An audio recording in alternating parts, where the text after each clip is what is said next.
right, good afternoon, good morning, good evening, everybody, to Arsenal Fan Circle. Pull up a chair. You're all welcome here.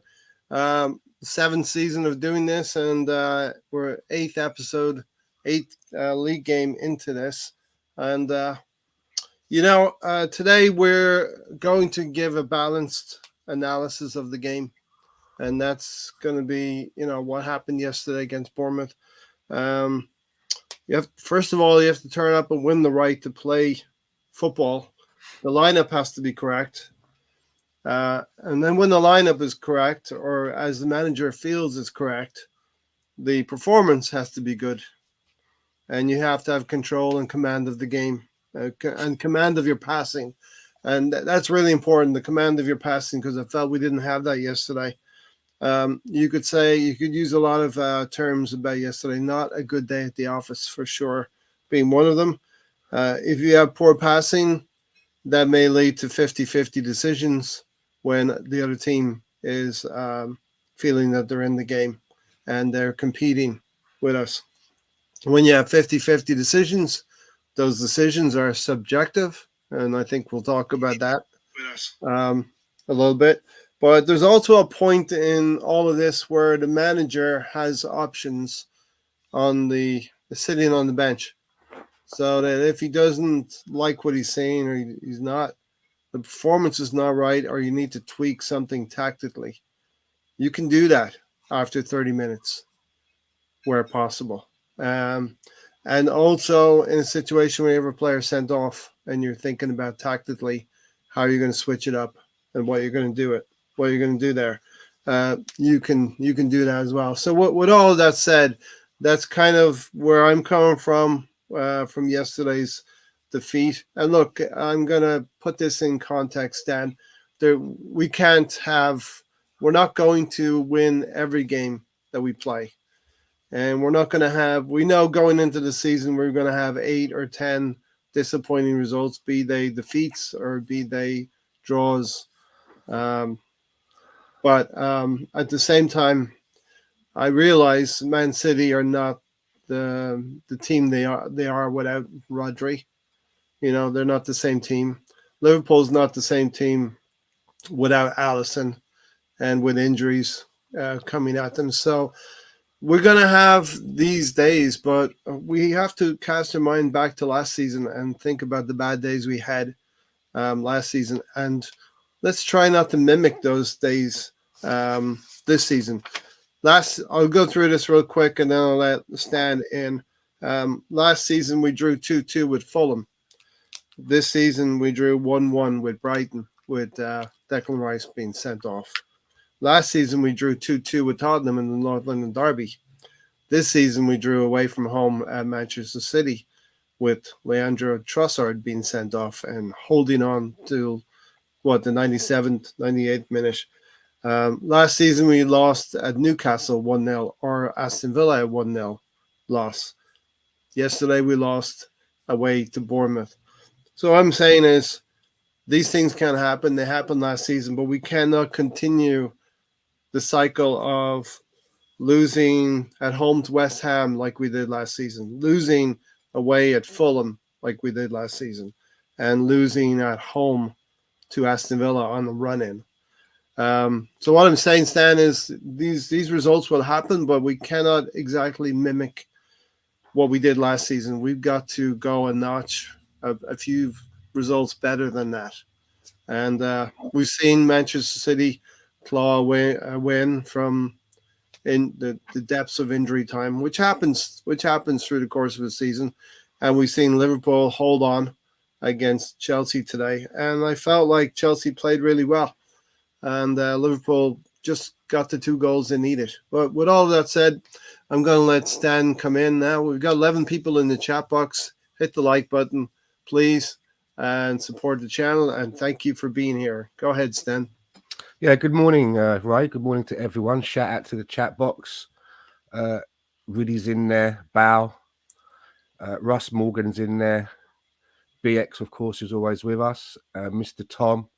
I hope I haven't missed anybody out. Oh, yeah. Bandem 14 has just slipped in there at the end. Thank you for everyone that's joining. And those of you that are listening, we've noticed that we get a lot of people listening that for whatever reason choose not to joining the chat. So thank you to you as well.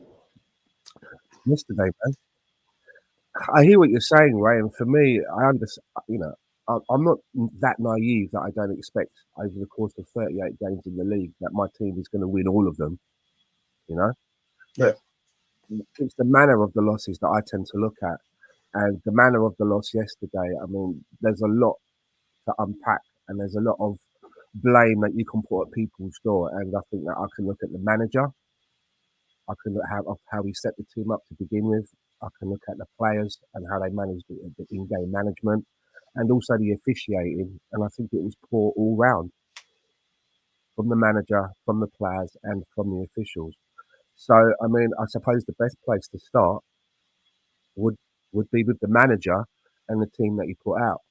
And I looked at the lineup yesterday, and I felt nervous as soon as I saw the lineup that we'd moved away from the formation that we'd been playing without Martin Odegaard, and the manager felt that we could go back to playing in our usual way, and that Mikel Mourinho was somehow going to magically parachute into the team and take up Martin Odegaard's role, which I have to say again for me is a little bit naive of the manager.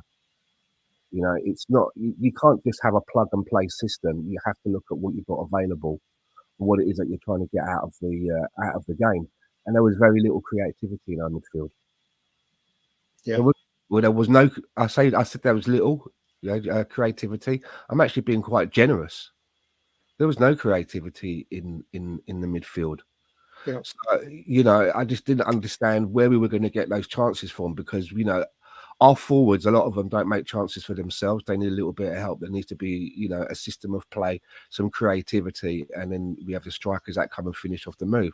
I didn't see where that was going to happen yesterday. yeah, I mean, if you look at the way that we set up, trying to put Mikel Mourinho into that Odegaard role when he's got no Saka on the outside of him, it's going to be a struggle.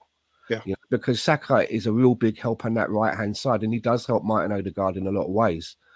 And I'm looking at the back line as well, and I'm a little bit concerned with Ricardo Calafiori. I like him. He looks the part. Love the goal that he scored on his debut. yeah. But I mean, the guy goes wandering off into the midfield far too often.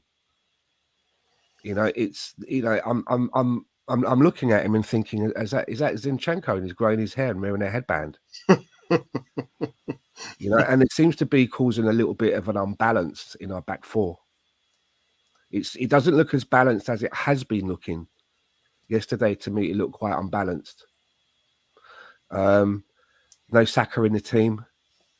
This is what you were. This is what you were worried about, Stan. You were worried about injuries piling up, and we have a situation where you have no Odegaard, no Timber, no Saka in midfield, no Saka in the team. You know, No Tomiyasu.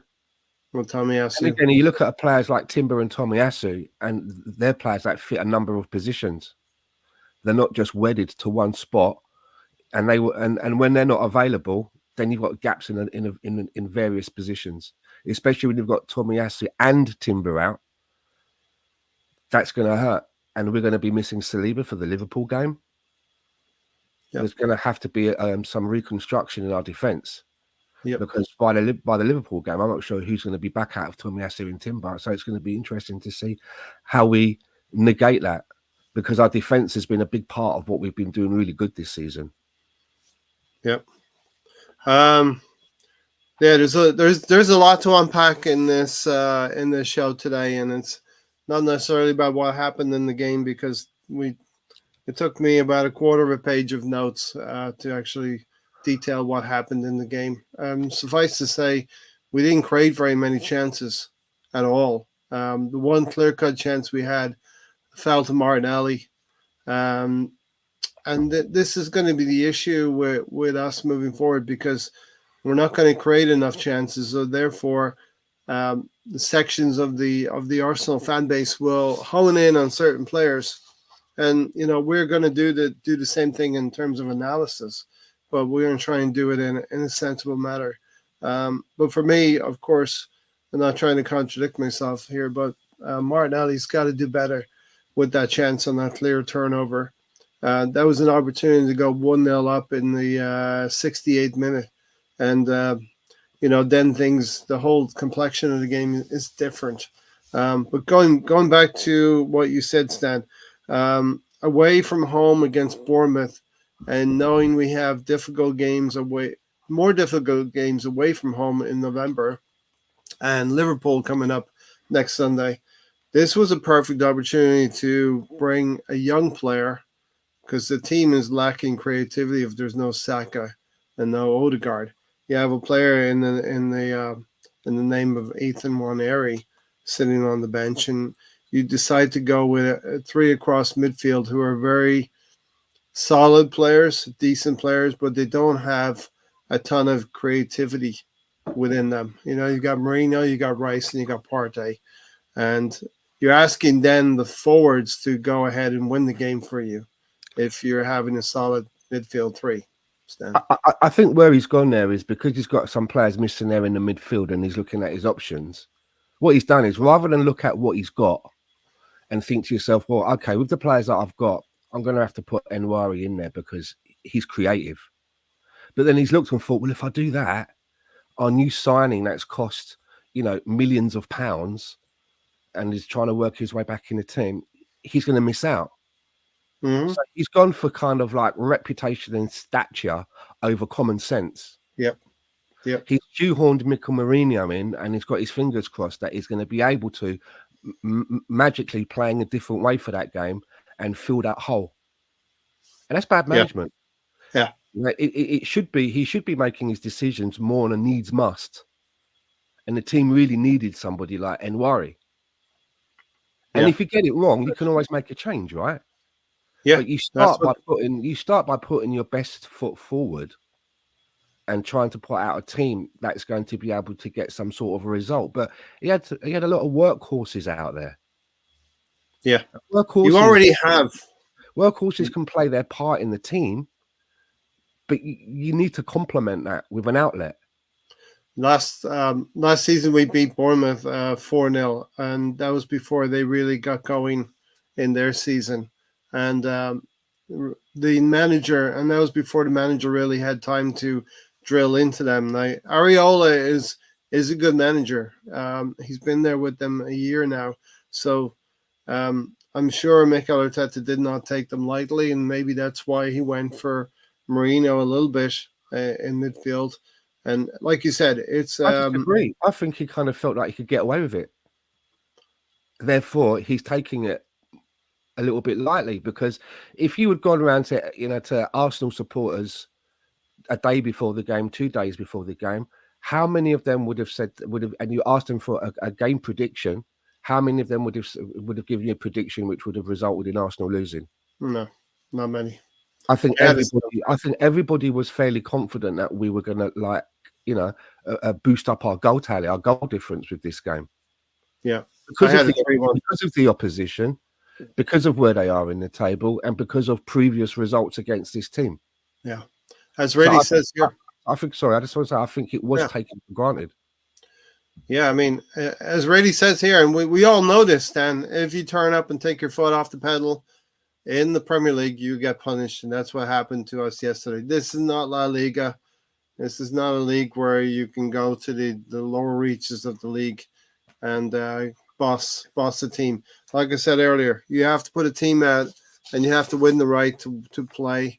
And then when you have the right to play, you have a foothold of possession. You actually have to pass the ball crisply and perfectly and correctly.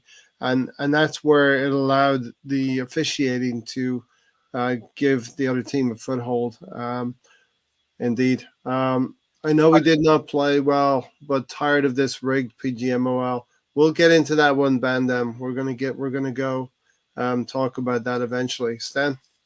I've seen it coming now. I've kind of felt that we've been riding our luck, and I've mentioned it in a couple of shows so far this season about how it's concerning when you get the result, but the main man is your goalkeeper. Yeah, the goalkeeper should be kept as quiet as possible. So I've kind of had a feeling that we've been skating on ice a little bit, and I don't want to sound too negative or be that guy, and I know that it's only 8 games into the season and there's 30 more to go. Yeah. But I honestly feel that with the way that we've been going this season, the ill discipline that's been resulting us in losing players, and we can get into that. Sometimes it's our fault, sometimes it's bad officiating. But I don't. I think we'll be lucky to finish third. The way that I'm feeling about this, this Yeah, at the moment. I was feeling it yesterday. I very rarely get kind of irritated with Arsenal anymore because we've seen a measure of losses throughout every season. But Kiwior, that second goal when Kiwior had that very, very bad back pass, that really, really irritated me with Kiwior. And, I talked to Tony about it. I was like, don't ever come at me with Kiwior again. BX had a very shit day at the office from top to bottom. The manager and the players must share the blame, but Arteta should have known better than to play that midfield. We were lacking creativity without Odegaard for many weeks, and we had Bukayo Saka to He provide thought he that. could get away with it because of the opposition. Yeah. He thought he could go down there, nick a win. But what he should have done, and I'm kind of repeating myself, he should have had the balls to make a difficult decision and say to Mikel Mourinho, look, I'm going to have to keep you on the bench for this one. It's a tactical decision. I'm sure that I'll be able to try and work you into the game at some point, but, I need something a little bit different in this midfield. But he didn't want to have that conversation. Early part of the season is the time to experiment a little bit. And I understand you've got Mikel Mourinho, and we had this last season with Kai Havertz, trying to understand the player and trying to understand how to bed the player in. Maybe a little bit early to try and do that with Mikel Mourinho and get kind of obsessed with that project. You have a player in one area who, if you open up the gates a little bit, and it's still early in the season, that you can do that with this kid and give him some minutes before we get into February, March, April, and May. We need to do that with one area, especially needs must, as you said, Stan, with Odegaard and Saka not being able to play here. Tom said, in my opinion, a top side should not be having 19 red cards in just under 5 years. Small margins will always be the difference from being a top side instead of a champion side. And we have more red cards by a good distance. Now, we're not going to go through all 19 red cards, but we all know the 3 red cards this season, at least 2 of them, with a little bit more common sense from referees, should not have happened at all. Yeah, and then I'm not going to sit here and blame the whole world for Arsenal's woes, but yeah, 2 of those out of those 3 of those red cards, and I think Russ Morgan said it earlier in the chat box, and I wholeheartedly agree with him, and I've been saying the exact phrase: we've been over ref this season. Mm-hmm. And when people hear that, especially those people that may be in this chat box who support other teams, and they hear me say that, they're like, who is this guy, man? He's all over Arsenal and he's blaming everybody else, and he's making a claim that his team, out of all the others, are being over-reffed more. Well, for the reason I say that, and I'm going to repeat this again because we spoke about this last week, is that, as I mentioned, last season, a number of Premier League teams decided to sit down and write letters to the PGMOL and complain about the way that and raise concerns in the way that they feel that Arsenal plays the game. They even used in that letter the phrase "the dark arts." That's become a proper phrase now. As I said, it'll probably be in the Oxford Dictionary for the next edition. It's being used so much. So the referees, I believe, when they're refereeing Arsenal games now, they're looking out for stuff. Because in their eyes, they're being told by a number of clubs in the Premier League that they haven't been doing their job properly, and that they're allowing Arsenal to get away with stuff and pull the wool over their eyes. And that kind of an accusation is going to put you on high alert when you're refereeing an Arsenal game, and you're going to want to be seen to stamping that out. And I think the result of that leads to over-refereeing. Mm-hmm. And we have been over-reffed this season in some areas. So I'm not saying it as a conspiracy theorist. I do not believe that the Earth is flat. I don't know if you. Did you just watch the Liverpool game today? No, I've not seen any football today. I'll be watching Match of the Day 2. Well, there was an extremely similar incident to the Saliba sending off in the Liverpool game today. Diogo Jota was fouled approximately in the same area under the same circumstances. The referee gave a yellow card for the Chelsea player. And a free Yellow kick. card and a free kick. Yellow card and a free kick. No suggestion to go back to the monitor to re-referee anything, to re-officiate anything, or do anything. So you have a carbon copy of two similar incidents, and it's very subjective in terms of how the game is being refereed now. And the reason for that is because we are under more scrutiny at the moment. Yeah. You know, we've put ourselves under the spotlight with the refs because other teams have been whining and bitching about it to the PGMOL. So we're under more scrutiny. So you know, that's my feelings on why we've been over ref this season. But we're not making it easy on ourselves. We should be knowing now that we have to play the game right down the line, because we're not going to be given any leeway. We're not going to be given any benefit of the doubt in certain situations, which means that we're going to have to work harder to not put ourselves in those positions, to allow the officials to call certain decisions. Yeah. And you shouldn't really have to be playing the game that way, but if that's what we've got to do, then that needs to be drilled into the club, the squad, from the management and the coaching team into the players, to make them understand that, you know, it's going to cost us. They don't want us to win the league. It's quite simple. They don't. We're not the right fit to be the Premier we're not wanted. When you stack the 3 red cards now side by side, and it looks like it's disgraceful and really bad disciplinary record where we have 3 red cards in 8 league games. I think someone said we missed two full games of football in terms of minutes, being one man down. We played 2 games out of the 8. 180 minutes in that respect with the 3 sendings off. Brady said even 11 versus 11 we wouldn't have won yesterday. You could tell there was nothing there. And been watching Arsenal long enough. We'll never know, though, will we? That's the thing. We'll never know, because I will agree that before the sending off, wasn't much doing. We were toilet. Yeah, there was nothing happening. But if you've still got 11 men, you've still got a chance, right? It's still a fair fight. Yeah, you know, who knows what could have been said at half time? What tactical tweaks may have been able to have been adjusted to help us try and get something out of the game, at least try and carve out a draw, right? Yeah. Whether that's a 0-0 draw or 1-1 draw or what have you. But when you go down to 10 men, you're just fighting an uphill battle. Yeah. You know, and it's usually a miracle to come out on top when you've gone down to 10. You can. It's a miracle. It's, you know, it can be done. It can be done. And I remember Arsenal going through a phase, I think, under Arsene Wenger and being able to get results with 10 men. But it's not sustainable. No. It isn't sustainable. In this, where all of the teams are very well drilled, very well coached, very well managed, and you know, they have a decent amount of wages that they can pay for good players as well.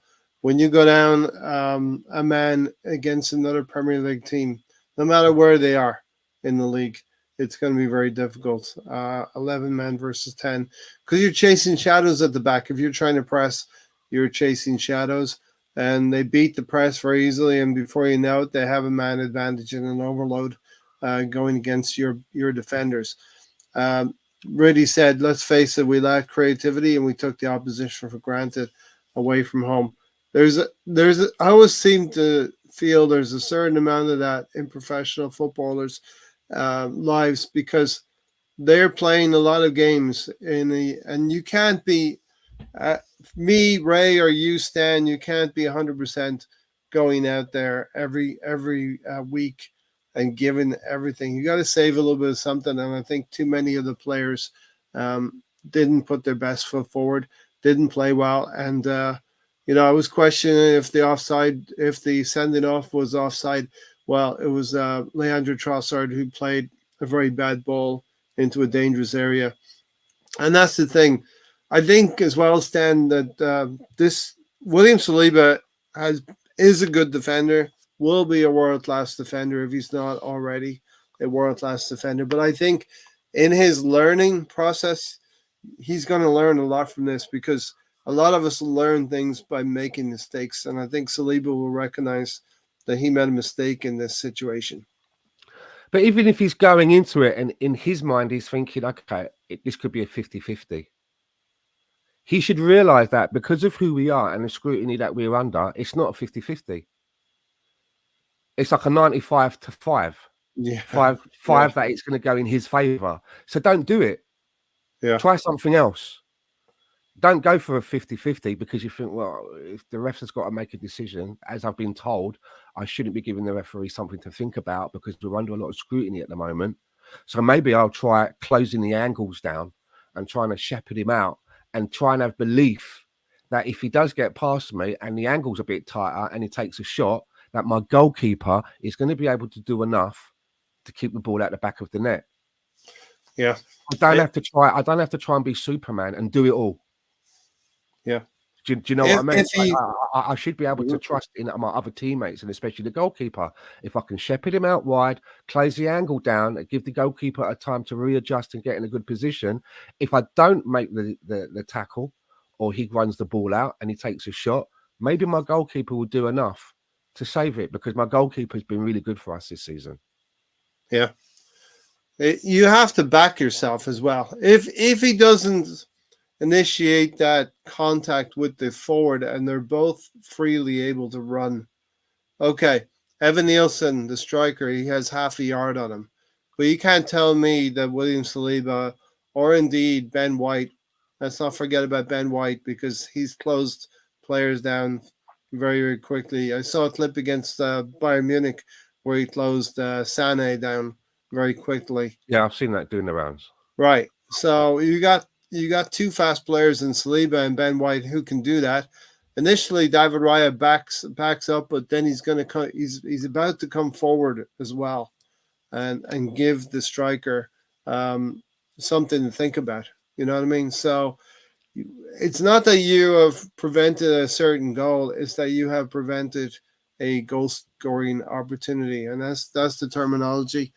And what we want is consistency. So if you're telling me it's what happened at Anfield today, that there's a yellow card going to be handed out for a foul that's committed 45 yards away from goal, then I'll take that all day long. But you have to do that across the board.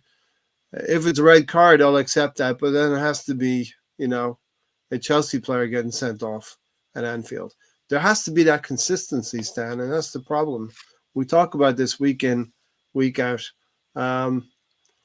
Brady said we have too many arrogant fans in our fan base. You can tell that with the pre-match predictions. Listen, we predicted it would be a tough start to the season, and the team played very well to get through those 6 games. I believe there's a knock-on effect, and we've been talking about this almost every week. There's a knock-on effect from the big competitions, the big tournaments in the summer, and the demands that are being put on the players. This is not only happening with Arsenal, but it's happening with City, who have dropped points. And Liverpool have lost only 1 game, and they will lose more games through the season. Even Rice said the team have gotten away with things in the last 3 games. That tells you something. Yeah. He was talking about the red cards. We've been riding our luck a little bit. Yeah.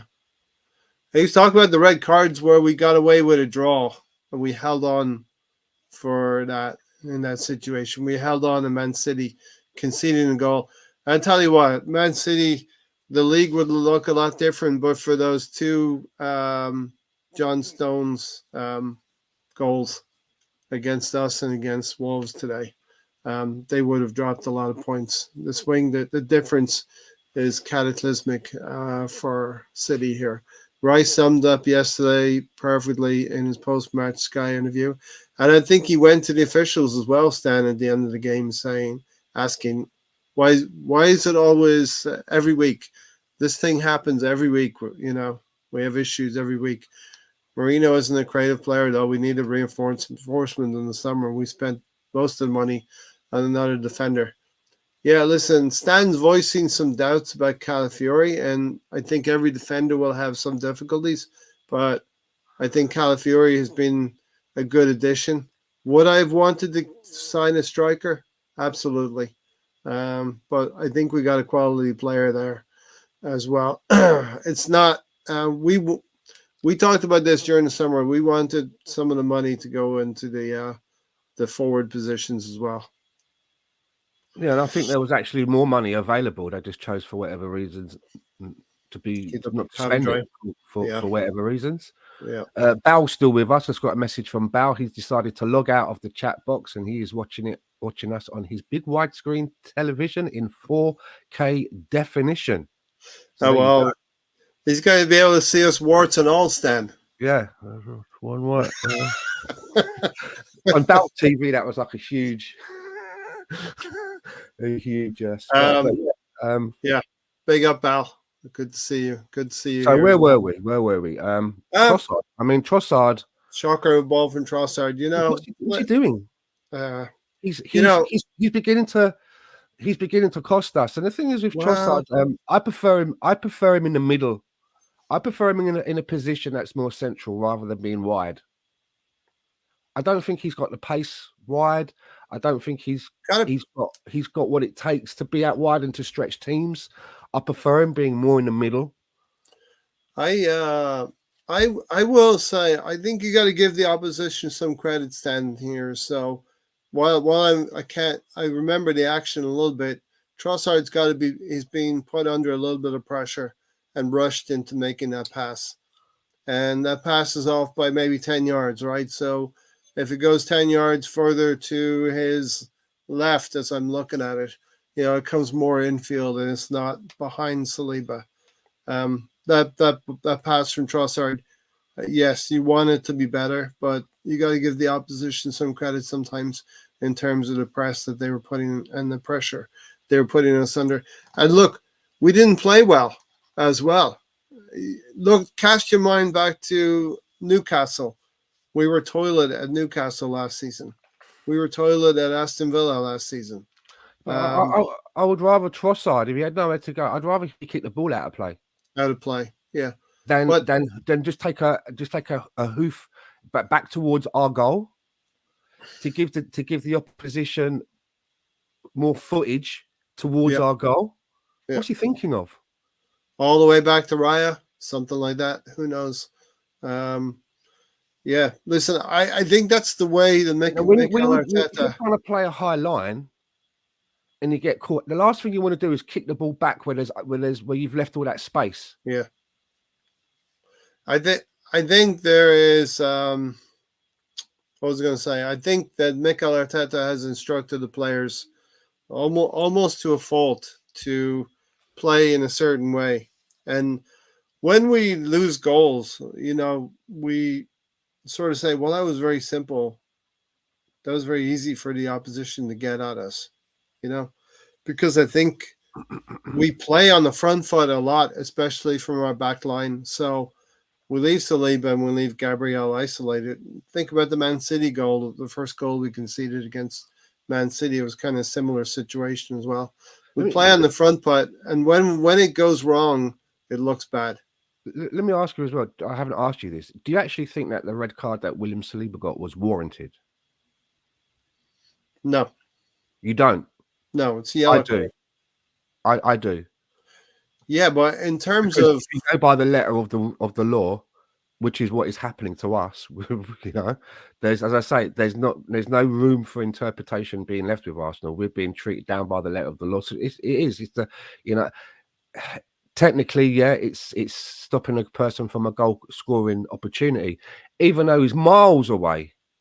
There's still a lot of ground to make up. I mean, it's not like he's going to take a shot from there, is he? So, Stan, that's what you call a professional foul, right? He's still got a lot of dribbling to do.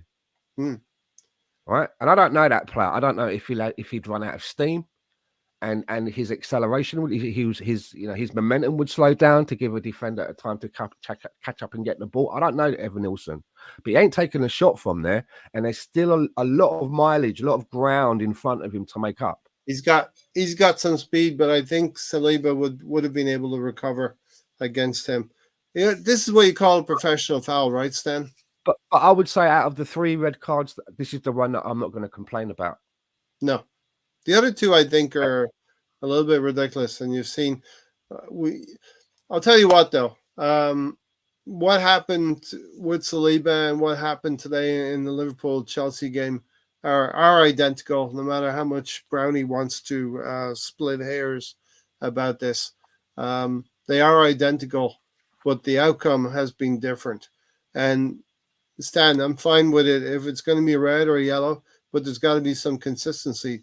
All of the referees need to be called in and shown situations, clear-cut situations of this is a yellow or this is a red. In this situation. I mean, and when I say that, I'm not going to argue with it being a red. I do think though, because of the distance and some of the other circumstances, personally, I think a yellow card and a free kick would have been sufficient. But I can't argue that the referee decided to give a red, if that makes any sense. Yeah. And like you've said, probably in other situations and with other teams that are not being over-reffed, and other teams who don't have letters written about them to the PGMOL saying, are you not watching these guys? Maybe in a similar situation, that's what they would have received, right? A yellow card and a free kick against them. But we got a red card. I can't argue with it. But I still think that in other situations, you just mentioned there was a situation today. I've not seen it, but you described it as being identical, and there's a different outcome. Yep. I'm sure they'll address it on Match of the Day when you watch it later. And again, it was the VAR going, I don't hang on a minute. And is it, hang on a minute, what are you doing? Have you forgotten that we're supposed to be keeping an eye on Arsenal? Like, you remember the meeting at the beginning of the season that they had because of all the letters that got written? You might want to go and take a look at this on the screen. Yeah. Brownie, and then let's get into the other bit as well. I mean, just as well. I just want to address this with Brownie for once and for all. It was a flat back forward. The separation between the offense and the fullbacks was very, very similar, Brownie. So it was not a far better position today than when Ben White was in yesterday.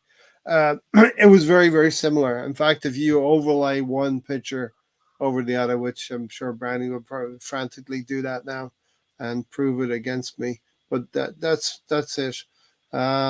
You wanted to talk about another situation, Stan? Yeah, I mean, as all of this is going on, because initially it was going to be a yellow card, and then he got a word in his ear to go and take another look. Yes. And then, you see what I mean? So someone upstairs was like, hold on a minute. No, you need to go and take a look at this, right? But while all of this is going on, and we all saw it, the camera goes to the crowd, and there's Howard Webb with his earpiece in, texting away. Yeah, granted, he could have been replying to his wife. He sent him a message saying, Howard, can you please remember to pick up some milk on your way home? It is possible.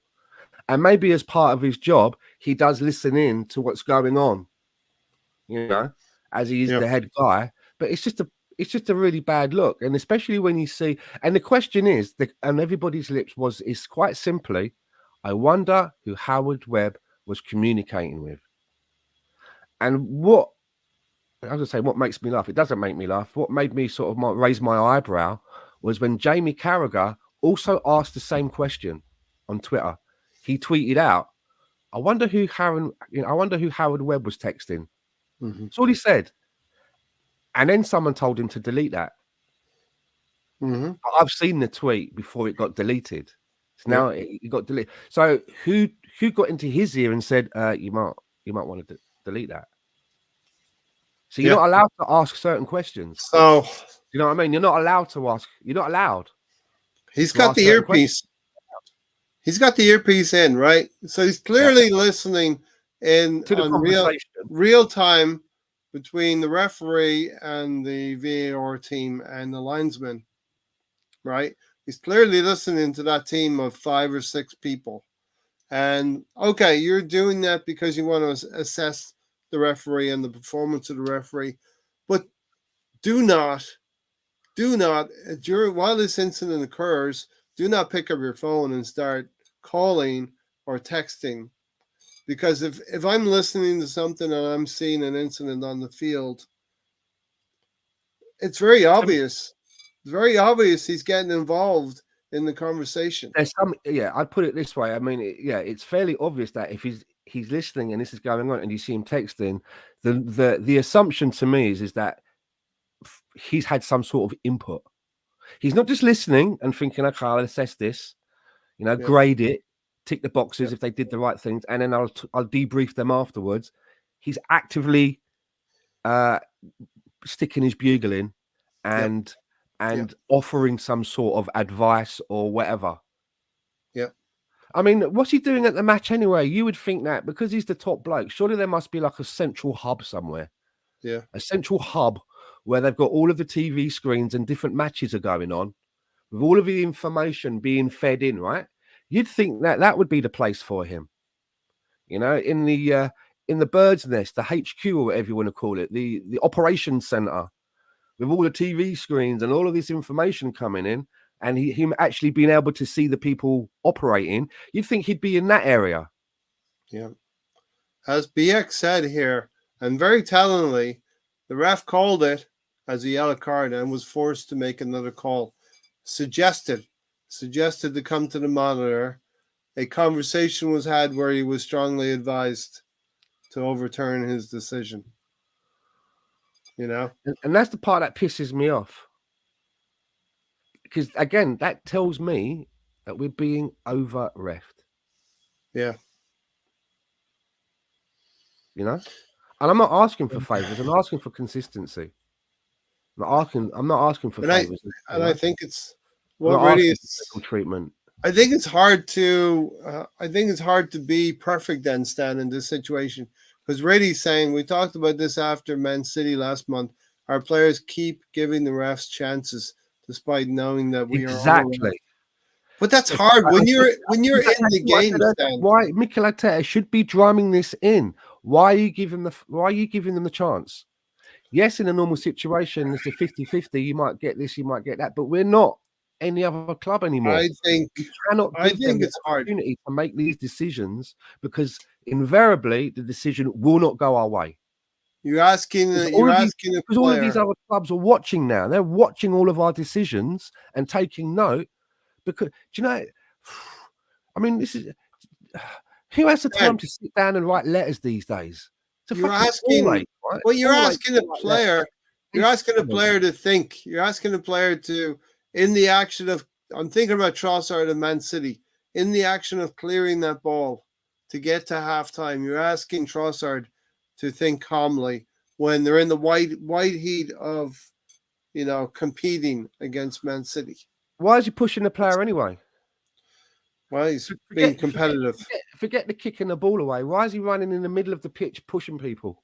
He's being competitive. He got caught up in the. Here's the thing. But again, what we're saying is that do not give the refs the opportunity. That's an opportunity. Mm-hmm. That's an opportunity to stop the game, blow up, and do whatever. Yeah.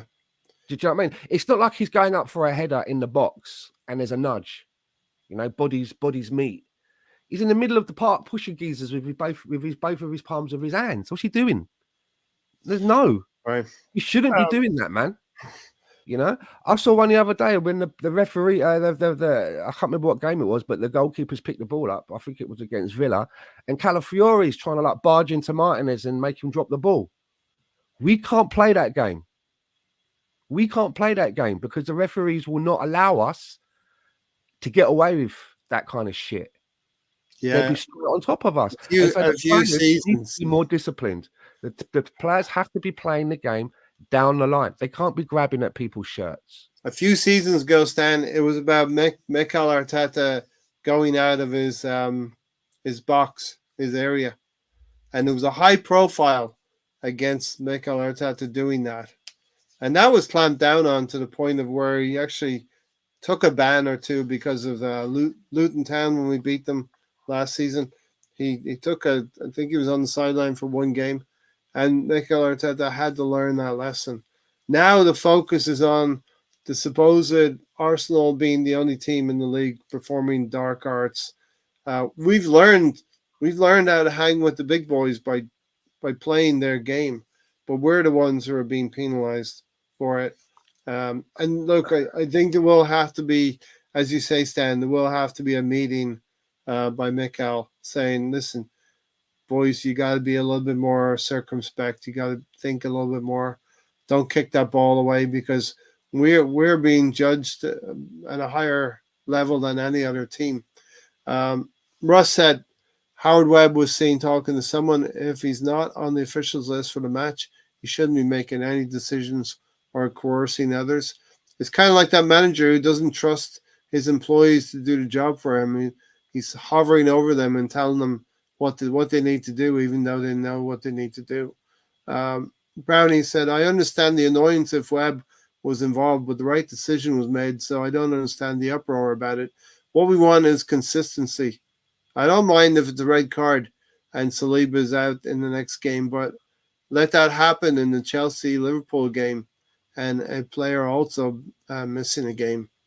This is all coordinated by the media to generate all this circus activity. I hear what Brownie's saying, right? But there are other situations where the ref will make a decision and VAR don't tell them to go to the screen and take a look. Mm-hmm. VAR just sit back and allow the referee to ref the game. Carry on, yeah. They don't try and take the power out of his hands by sending him to the screen. I've seen it plenty of times. The ref made a call. In the ref's eyes, it was a yellow card and a free kick.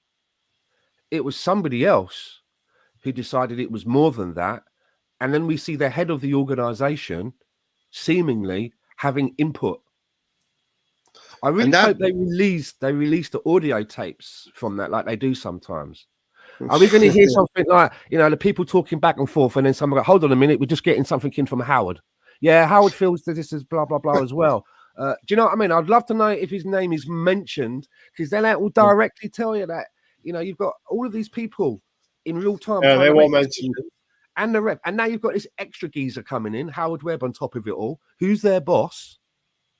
Who they all answer to. Have you seen that he's giving some sort of input, swaying decisions? The ref made a decision.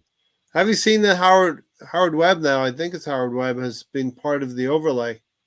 He's part of the overlay with Carragher and really? Ian, yep, Neville, Ian Wright.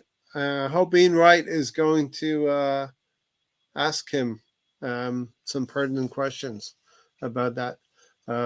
We don't know what Jamie Carragher, as you said, Stan, he put the tweet out and it disappeared within minutes after the tweet going out.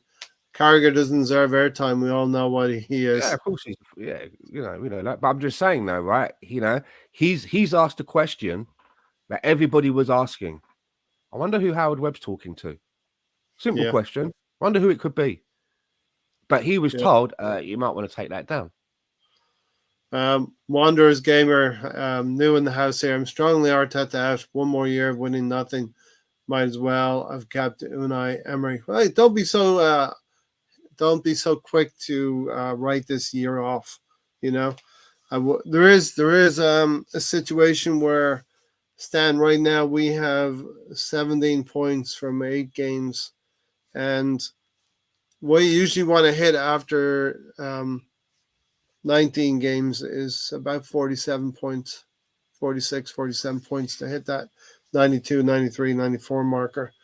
So we have another 11 games to get 30 points, to be around 29, 30 points. We got 11 games. We can't drop too many more points in this first half of the season, is what I'm saying. So we've dropped 7 already. You know what I mean? I just feel that some of the decisions that are being made within the team, the moving around, of the team, but not only that, the forces that we have working against us, I just don't see how we win the league this season. There's too much. There's too much, to fight, if you know what I mean. There's too much to battle. We're like salmon. You know, We're like salmon. We've been swimming against the flow of the current for 3 years now. and I also feel that with the players, and this is just my opinion, nothing, no evidence to the base. And I just feel that compared to the last couple of seasons of coming close, this season they seem really tense about it. Mm-hmm. It's nice to be, it's good to be driven, right? But it seems a bit overdriven, and that's why we're seeing some of the mistakes. Yeah, yeah. You know, the silly red cards. You know, we've got done for kicking the ball away. We know we're being over ref. Don't kick the ball away again because we're not going to get any leeway. What happens in the next match? Kicks the ball away again. You can, if you kick it Do you know far what I mean? away like Trossard, or you just nudge it to the sideline like When you do Rice, stuff like that, gonna and get you've got done. the outside forces doing their bit, I just don't see how we get success in the league this season. Yeah, There's too look, much. For me, it's about too consistency. much against us. Too much against us. The Premier League is about consistency, and Stan, we're talking about all facets of this. We're talking about all parts of the analysis of the game. The last part is the officiating and the referees, but there's a part that Arsenal can actually play in this, and Mikel Arteta can play, and it's about putting the right team out. And if you haven't put the right team out, make substitutions and change the team. You can do it even after 30 minutes. Jose Mourinho used to do this famously. So it's about the players having a part as well. What was the deal with Kiwior? Because I kind of missed that because I wasn't watching the match intently. I know that he got brought on. Yeah, but he got basically Tavares, didn't he? How long was he on for before he was hooked? No, he was the player who came on after the sending off. He took Raheem Sterling. Raheem Sterling was taken off, so we took an attacker off. And in order to bring our backline back to having 4, Kiwior basically came on in the guise of Saliba. So we played then different formation and probably 2 up top. So it's probably like 4-3-2, right? Yeah, that's what it was for. Flat 4 at the back with Kiwior sliding in there. Ben White probably moving over. Calafiori in inside left. So then, that's what happened with Kiwior. Kiwior got scapegoated. Yeah, but listen, I like Kiwior as well, but we have to recognize that the ball played back. He didn't get subbed off, did he? No, he didn't get subbed off. Oh, okay. I thought he came on and then got subbed off. Subbed as a sub. No, he came on when the sending off happened for Saliba. There's no audio. It was all via text message. It's not clearly the manager's fault. There's enough to blame. If you want to apportion blame, Russ, there's enough to go around. The manager, could he have picked a better lineup for the game? Yes. Could he have changed it at any point? Yes. And he did try to do that. But obviously Martinelli has to come in for some as well. We only created one chance off of a very fast turnover. Mikel Mourinho playing Martinelli in. And Martinelli's got to be more deadly in that situation. If you're not going to create many chances, you need to take the chances that come your way. I think if Man City were in the same situation and in the same game state, and that opportunity falls to one of their attack-minded players, that's in the back of the net. Yeah. Do you know what I mean? And he had so much of the goal to aim for. But the way that he telegraphed it by opening his body up and telling the goalkeeper exactly what he was going to do, I mean... You tip your hand. And I like Martinelli. And I thought that he was working his way back into a bit of form. But again, it's those moments that you will look back when you've won the league, and you will look back at moments like that and go, yeah, that was one where we really got ourselves out of jail. One of our players really stepped up and showed his worth and got us out of jail a bit there. Do you know what I mean? Yep. For a time I've been saying this season rests on Martinelli in terms of how much he will rebound this season. I just need to go to the toilet, Ray. So no problem. I'll waffle on for a little bit. I think this season rests on Martinelli because we know Our forward players mostly are going to be pretty consistent. We know Bukayo Saka is going to be pretty consistent. We know Kai Havertz is going to maintain the consistency of last season. Odegaard, when he comes back, is going to contribute to the team. Trossard is going to give similar numbers as well. So that extra few percentage points can come from Martinelli quite a bit, and we hope that that's going to happen. All is not lost this season. It's the 8th game. There's 30 games to go yet. But we can't turn in too many of these games that I referenced from last season where we were not effective going forward. The 2 games against Aston Villa where we didn't score a goal at all, up at Newcastle, and next month in November we're going to face Newcastle away from home, who are having a tricky time of it right now as well. Danny Welbeck scoring up there yesterday, but that's a fixture we struggled in last season. Fulham away from home and West Ham at home. I'm not saying the return fixtures we have to do better in, but we have to be wary of dropping too many points against these teams, because the Premier League is all about consistency, and you get rewarded for being consistent. I think that there might be a little bit of stress in terms of matching what Manchester City have done in previous seasons, but I also feel, as I referenced earlier, there's going to be bad days, and we're sitting at the office right now having a bad day. But Liverpool fans are going to have a bad day, and Man City fans are going to have a bad day, and Aston Villa, Chelsea fans are going to have bad days as well. The thing about winning the league is to minimize these bad days when they come your way. And the reaction, we're going to talk about the reaction a little bit later that's needed. Wanderers Gamer, well, it is the manager's fault. He spent nearly 700 million. If you gave Arsene Wenger half of that in his last 8 years, would he have won his league? Stephen's saying that Jesus came on for Kiwior, so Kiwior did get subbed as a sub, right? Okay, well, I don't like to see that per se. I thought it happened, but because I had tuned out around about then, and I was looking on social media and looking at everybody talking about. I was in that mood. I wasn't paying a lot of attention, but I thought that he got subbed, and Stephen's saying that Jesus came on for Kiwior. Okay, now so usually, that was the scapegoat part of I was going to say, usually, if that is the case, when a player gets subbed, and I've seen it happen twice now at Arsenal with Aboué and also Tavares. Yeah, and it wasn't long after that both players were shown the door. Happened to Niall Quinn as well. Back in the day, it happened to Niall Quinn too. You usually get shown the door, right? So I'm not sure what the future holds for Kiwior. No, I mean that was a horrible back pass. If you get to see that again, horrible back pass. We lost to a set piece. We were losing to that set piece corner. Fair play. We won games on corners. We lost the game today on set pieces, corners, and this penalty, a short back pass, and David Raya had no option.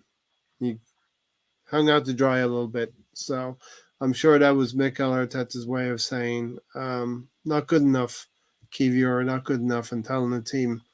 It happened after we gave up the second goal. Yeah, because he was there. He was there for that back pass, BX. Arteta should have brought on Martinelli in one area a whole lot sooner and together. One area continues to be a bright spot. He was the only one of the few players that had, something about him when he came on, Stan. I felt sorry for him a little bit. What can you do? You're 2-0 down. Yeah, exactly. 2-0 down away from home in a team that doesn't have Bukayo Saka or Odegaard or Saliba now in the team. So these are the things we got to think about for the coming days here. So, I think everything moves forward. So Arsenal took 2 steps forward. the old adage goes 2 steps forward, 2 passes back. I just feel like our performance was full of negative play. And when you don't have that creativity in your team, you're going to have players who want to go backwards and sideways too much, and that's what happened to us as the game wore on. Bournemouth became more and more engaged in getting a result. Yeah, yeah, we Mhm. let them in. I know times change, Russ, but if you don't compare, how can you improve? There needs to be a benchmark for what you have to be better than. Yeah, listen, you can say 700 million was spent. Um, Man United have spent more. Chelsea has probably spent more. Um, Man City have spent more, maybe. You know what I mean? So we have to remember where we were 5 or 6 years ago and the players that we had. And listen, Stan and I, we coined. Well, Stan coined the phrase, right? The 6 players to identify to move on, and we're probably still always going to be in that mode. Um, Whether it's due to injury issues or whether it's due to just not being good enough and the team has outgrown you. The likes of Zinchenko and Jesus, the likes of maybe Kiwior, the likes of Tierney, Tomiyasu. Who else? Tierney, he's still part of the Tierney. team. Tierney. Yeah, who's not in the team. Um, Kiwior gave that back pass on 77 minutes and subbed on 80 minutes. And probably in lieu of one area coming on. I mean, Wonders if. Go ahead, Stan. I'm pretty sure that if Teabag was still with us, he'd be getting minutes. I'm not saying that he'd be our saviour, but Yeah. we'd have another option in the Yeah. midfield. And I know that the manager didn't know that Odegaard was going to get injured, but you should have in the back of your mind, yeah, if I get But injuries, if I get an injury or two in the midfield, what will I do? yeah. So it's probably more prudent to have kept Teabag around, even though he may not have, if everybody was fit, he may not have got more minutes. But you got to plan for the mishaps, you know. Well, here's the thing, Stan. This season, there was a concerted effort to move Fabio Vieira to a loan in Portugal. There was a move to sell Emil Smith Rowe. There was a move to remove some of the creative midfield players we had at the And it club. really showed yesterday, right? Really showed. It really showed yesterday. Now, if you're going to do that, I'm fine with your planning. And I always thought this season would be Odegaard 90% of the minutes and Waneri 10% of the minutes, which would be a nice slice for a 17-year-old to develop. If indeed Waneri was going to be your player who sits behind Odegaard, provided Odegaard plays a lot of games, it would have been perfect for Waneri's development. But that being said, if you have Waneri earmarked as your player who's going to come in and play when Odegaard's not available or where he's injured, then you have to play the kid and put him in the firing line. I understand the first 5 to 6 games were difficult. We went to Villa Park, we went to Man City, and we went to Tottenham. And you couldn't put a 17-year-old in the firing line in those situations. But when you play Leicester City at home and Southampton at home before the break, and you go to Bournemouth, those were 3 perfect games to start playing Waneri and give him, let his nose wet his nose a little bit. You know what I mean? Yeah, I mean, these are players that have just come up from the Championship. Yeah. He's playing for a Premier League club. He should be able to get minutes against at least teams that have just come up, right? Yeah. And those were the 2 teams, Southampton To give and him Leicester. confidence as well. Yeah. He has good performances against those. He feels confident. He feels that he grows. belongs. He feels he belongs. He doesn't have imposter syndrome. And he starts playing against bigger teams where there's more at stake, right? Yeah. Waneri looks 10 times the player Fabio is, and Fabio's been hit with injury as well. Either that or Waneri starts going forward. We start with Ethan Waneri more going forward. Now, like I said, yesterday would have been perfect time to play Waneri, but we have Liverpool coming up. We have Shaktar Donetsk coming up in the Champions League. Before we get into that, before we finish up on this game, I just want to make sure that we haven't missed out on anything. So, when they started off the coverage yesterday, calling out Arsenal as being unbeaten away from home in 2024, I was like, oh, that's right. We haven't had very many bad days away from home. We've not been beaten away from home. We went to a Man City and got a draw, 0-0 draw, and ever since Fulham on New Year's Eve, we've been unbeaten away from home, winning quite a lot of those games. So But I think it was a little bit of a commentator's curse there, we Stan. had more creativity as well, though, during that period. Yeah, yeah. My other notes say injuries: Saka, Odegaard, Martinelli, and Timber. And Martinelli was probably a game day decision. I think Bukayo Saka was a game day decision as well. I believe they were hoping Bukayo Saka was going to make it in time. So it leads me to believe that they decided to be cautious with Bukayo Saka. So we may see him involved on Tuesday, and we may see Bukayo Saka come back against Liverpool. They probably thought to, you know, not arrogance, but to protect Bukayo Saka. This is what Arsenal fans wanted. They want Bukayo Saka to be protected from long-term injury. So I believe that to be the case. Um, and look, we're always going to lament drop points. Anytime we drop points is always going to be a little bit of, wow, we could have done something better. But we do strongly believe that. Lack of control, lack of passing, officiating. And of course, I think the missed chance was a turning point. If you're looking at a turning point in the game, we went a man down, but we were still in the game. We were hanging in there. I was like, these are going to score against us soon if we're not careful. Martinelli had that chance. 68 minutes just before they scored. And then I was thinking about formations. Maybe, your 4-4-2 might have served us better yesterday. Play two up top, play Sterling on the right, play Trossard on the left, alongside Rice and one of Partey or Mourinho. Yeah, and I think Mikel Arteta's biggest mistake was that he felt that he could go back to the former tactics and formation, and that Mikel Mourinho was going to parachute into Martin Odegaard's role, and everything would be good with the world. yeah, and it just didn't happen. Anything else? Just the team. I think the team was too conservative a little bit. Extremely poor in terms of stats. Only one shot on goal, and the shackles need to come off up front. When Ari must play a little bit more, and obviously we have to defend better at the back. The other thing as well, we should know sometimes that it's better not to take that red card. It's better. I think Saliba will learn from this. Let the player get through, and you'll rely on your pace to get you through and recover that way.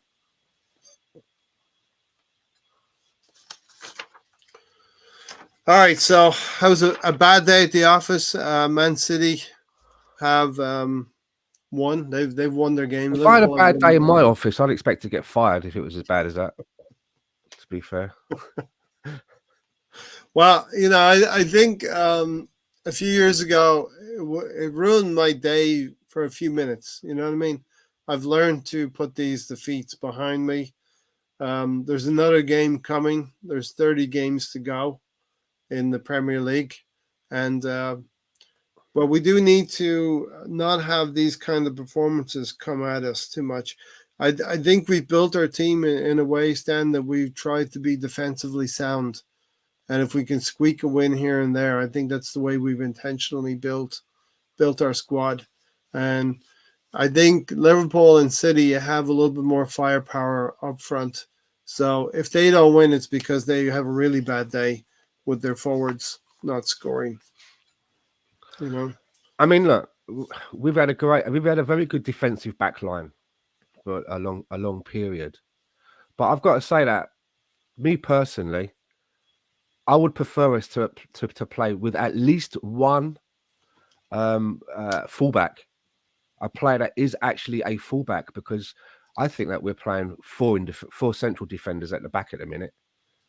Ben White has kind of molded into that right back, but essentially he was a centre back, and Calafiori has played most of his games as a centre back as well, or part of a 5 or a 3, however you want to call it, which gives them a little bit of license then to move into the midfield a little bit.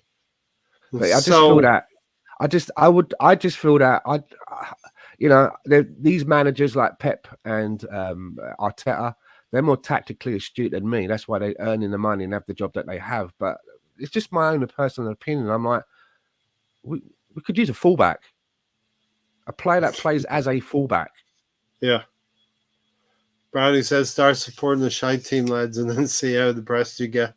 All right, so what are we doing let's project to next Sunday. The game will finish approximately 45 minutes from now. The game will be over 45 minutes from now, a week from now. Arsenal will have played Liverpool at the Emirates. It's going to be a similar situation the last time we played Liverpool at the Emirates, where we were 5 points behind them in February, and we needed to beat them. We went ahead and beat them 3-1, closed the gap, and surged past them in the end, only to be beaten by Man City. But we're going to be in a similar situation next weekend, Stan. I was just looking at BX's comment. I can see Calafiori and Gabriel as CBs against Liverpool. And if that's the way that we have to go, fine. But what I don't want to see is that Gabriel moves to the right centre-back position to accommodate Calafiori at the left centre-back. Because you're creating two problems to fix one. I can see Ben White. As long as Megalegs stays in his position, okay, we're going to have to put somebody makeshift in there. Timber can play in there. I don't know if he's going to be available. Tomiyasu can play in there. I don't know if he's going to be available. Ben White can play in there, and I think Ben White would be available, but then we have to think about who takes his place on the right. So that could probably be Thomas Partey. So from what I'm hearing, Stan, is that Timber will be available and Gabriel Magalhaes can stay in his natural position. I would play Calafiori in the left back position and bring Ben White closer to like in that Saliba spot, Ben White, and Timber play outside of Ben White. Why can't Timber play next to Gabriel? He can. He may do. You know what I mean? I would probably say for me, whoever's got the more pace out of Timber and Ben White, if you've got them both available and you've got that centre back spot that you need to fill as well because Saliba's out, whoever's got the more pace, I would prefer that player to be on the right as right back. Yeah. Okay. I think Timber's got more pace. Then it's him then. If that's the case, then I would prefer him to play at right back. And as you say, Ben White slots in at centre back. And Ben White did play with Gabriel for a couple of seasons before Saliba came back from Marseille. So they have that understanding today. But I'd rather keep Ben White. I don't know. There's a part of me that wants to keep Ben White at right back because he's kind of made that position his own. Yeah. He could be the sort of person that if you're going to play him at centre back, he might need a couple of games to get back into it. We ain't got time for that. We haven't got time for that. We can't allow for him to make a mistake, being moved out of position again. So let's keep him what he's doing. Let's keep Megalegs in his position. So that's two players now that are doing what they used to be doing. Yeah. Calafiori has been playing at left back. Let's keep him there. Now we only have one hole to fix. We only have one hole to fix. So maybe I would put Timber in there. Because Timber's been a player that's played in a number of positions so far this season, right? Yeah. Like our utility. He's been on the right. He's been on the left. I personally would partner Megalegs with Ben White. And my right back, as it were, would be Timber. My left back would be Calafiori.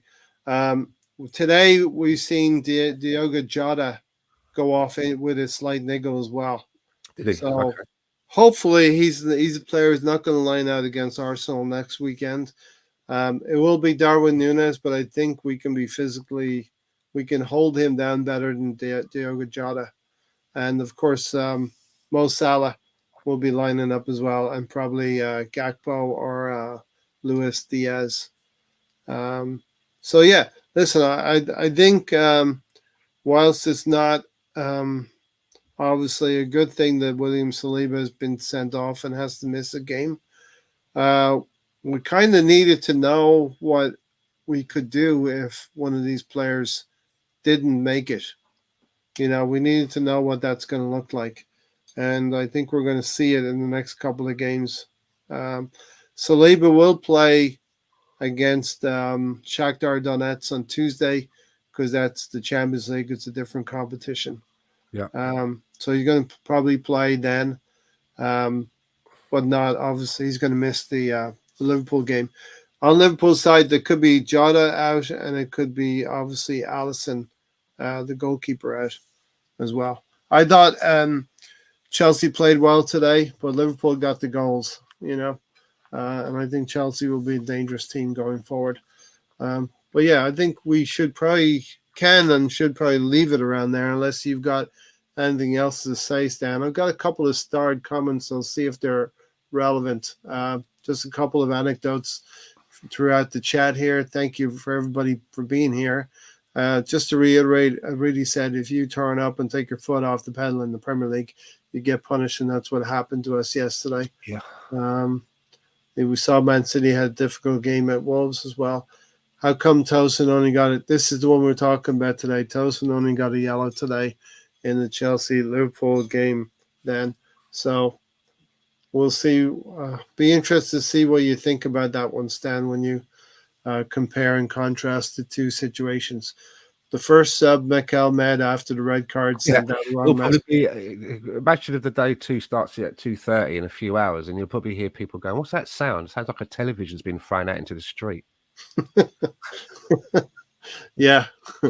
I think this is critical. Canterbury Gunner, and this is one thing maybe we can discuss before we go. What William Saliba gets sent off, and our substitutes bench was Kiwior, Zinchenko, Miles Lewis-Skelly, not a bad shout, Jorginho, Waneri, Martinelli, Jesus. So you have Waneri, Martinelli, Jesus as forwards. If you wanted to go three at the back, you could do that. And I think maybe even that's something you could do against Liverpool next weekend. But I don't know what you would have done if it was your choice and William Saliba sent off. What are you doing? Well, yeah, I think I would try and go with maybe a three at the back. Mm-hmm. So, I mean, everybody in the team is going to be coming back more to be in a more defensive shape, right? Yeah, play three at the back and with wing backs. Like that would be Tony's wet dream right there. Get wing backs on the side. So three at the back. I mean, I thought Sterling looked terrible yesterday, but I still would have mixed.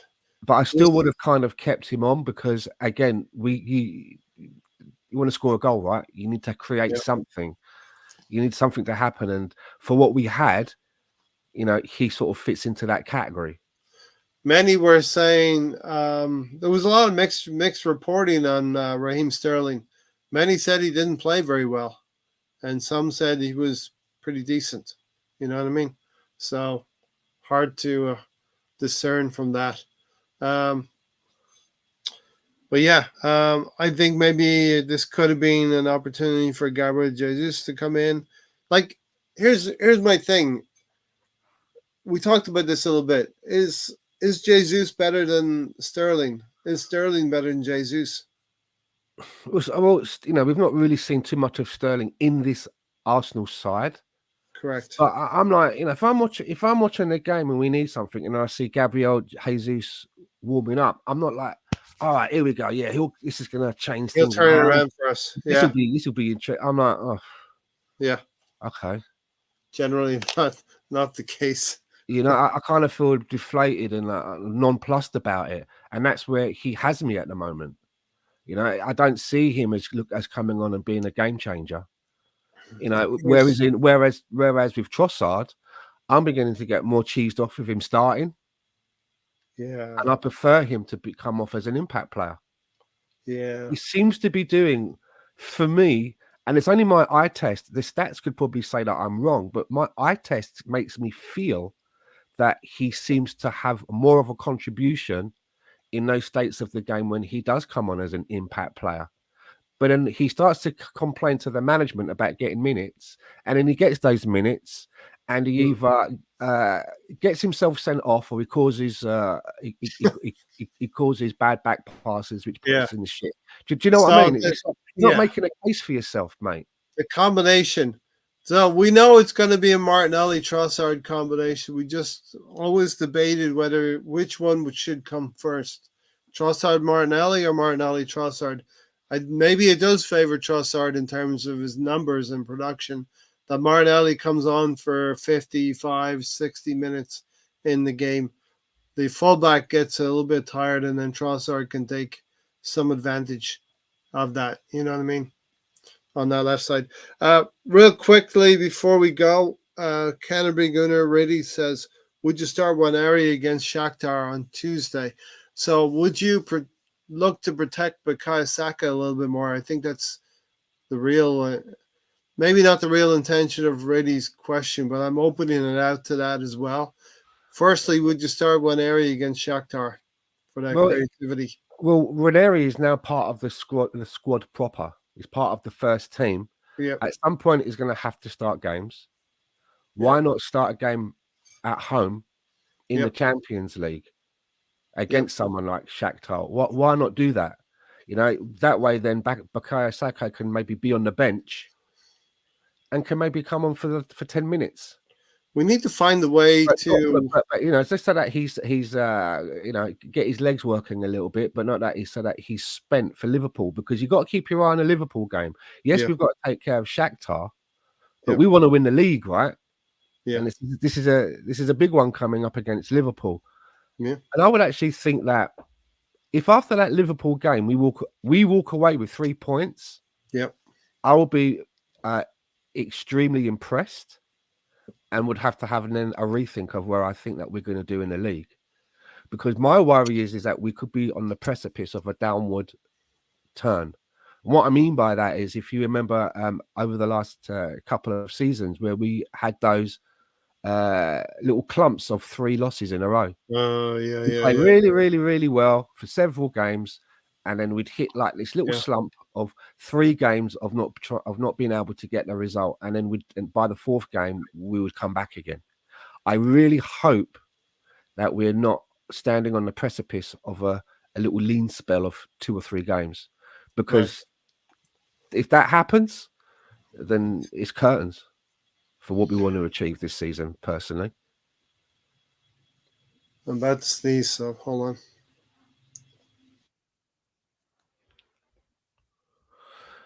So I think that we need as well to get out of the Shakhtar game with a result, because it sets you up nicely to walk into that league game.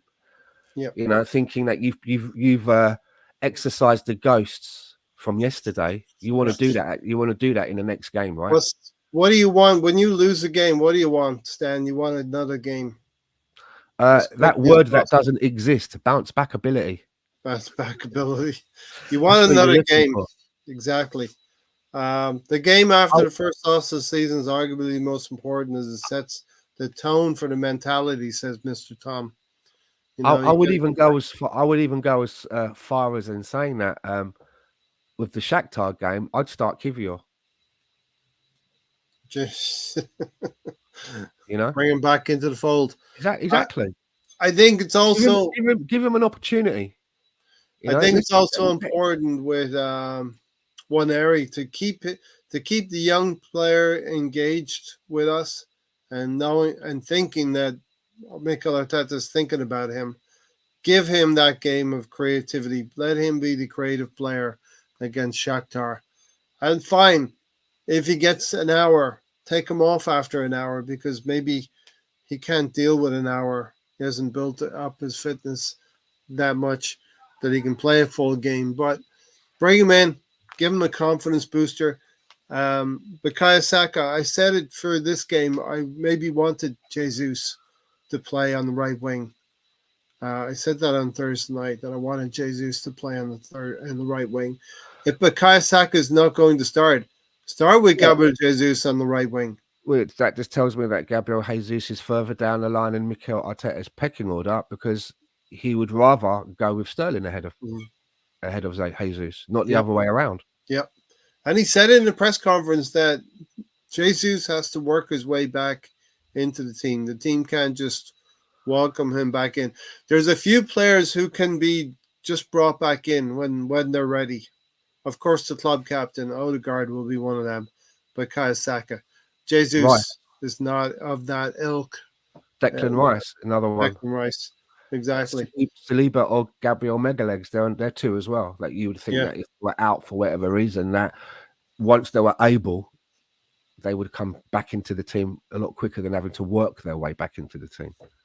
So I think really I would put one area in that central attacking midfield at the Odegaard position, and I would play Jesus down the right.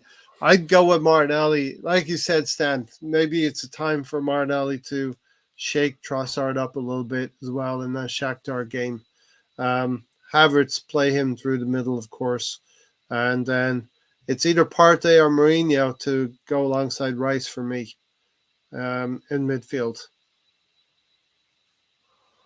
Yeah, so I would have to, if you're going to play in Mari and you're going to play Declan Rice, then you got a spot open for either Mourinho or Partey. I'd play Mourinho. Okay. Because I want Declan Rice playing as the 6. I only want to see Partey play as the 6 if Declan Rice is being deployed in another area or is unavailable. Yeah.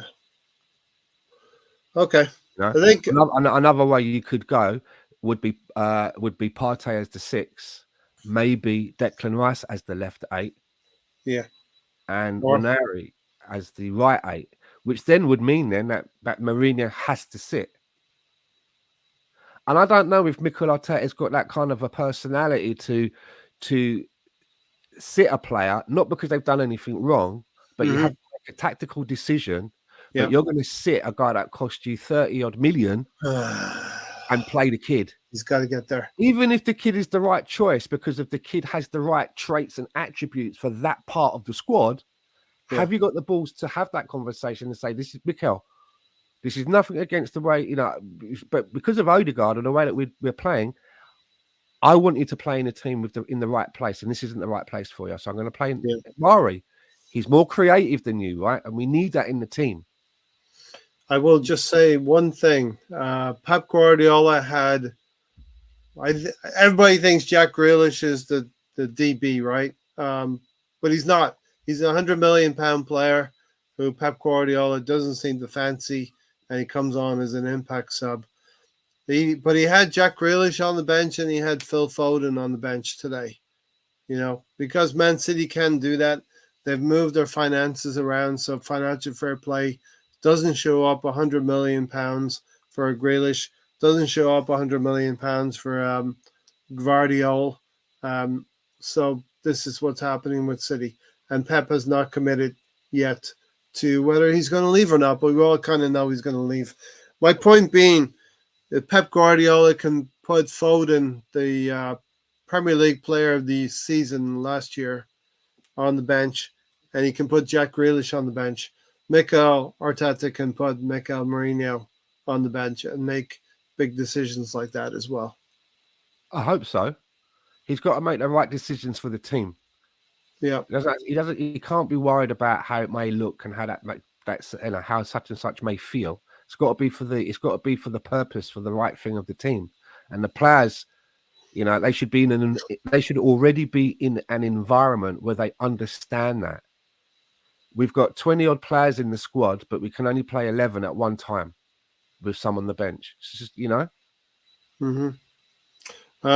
Brady says, thanks, everyone. You can't win them all. Big week coming up. So we have a big week coming up. 2 home games against Shaktar Donetsk and Liverpool. Going beyond that, Stan, we have a Carabao Cup game that could get us into a quarterfinal of that competition against Preston. And then in November, we go away to Newcastle and away to Inter and away to Chelsea in the same week, which is very difficult. We're at home to Nottingham Forest, and then we go away to Sporting Lisbon and away to West Ham again before we welcome Man United at the Emirates in December. So November is going to be very punishing, is what I'm saying. But by the time Odegaard comes back to the team, we'll know. We might know the fate of our season. You know, like you Yeah. said, we cannot afford to attach more L's onto this L because Liverpool right now are on 21 points, 4 points ahead of us, and Man City are 3 points ahead of us. We can't do anything about Man City in the next Premier League game, but we can do something about Liverpool when they visit the Emirates next Sunday. So next Sunday will be a huge game. I might actually we'll want to watch the game. I don't know if you're going to go down the pub or whatever to watch the game, but we'll want to watch the game and have a little bit of time to come online and do the Sunday show. I know with the time adjustment, the hour falling back in the UK, that it's going to finish about 30 minutes after we usually air. So watch for the time slot. I'll let you know, Stan, for next Sunday show. Okay. Yeah. With that being said, I hope you have a wonderful rest of your day.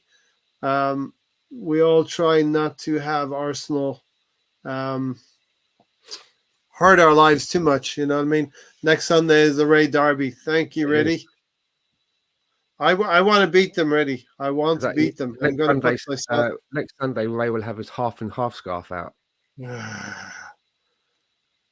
Listen, I will take Liverpool over Man City and Chelsea any day of the week. And it looks like it's going to be Liverpool, Arsenal, City, and Chelsea filling out the top four spots. But I don't know the order. You know what I mean? Stan, thanks for being here with me today. Always Yeah. appreciate you. Hope Yeah. you had a good today. chat. Hope Good it chat helps today. get it off the chest a little bit. Just thank you to everyone as well that comes into the chat box, and those of you that all that listen beyond, because I've been noticing our numbers.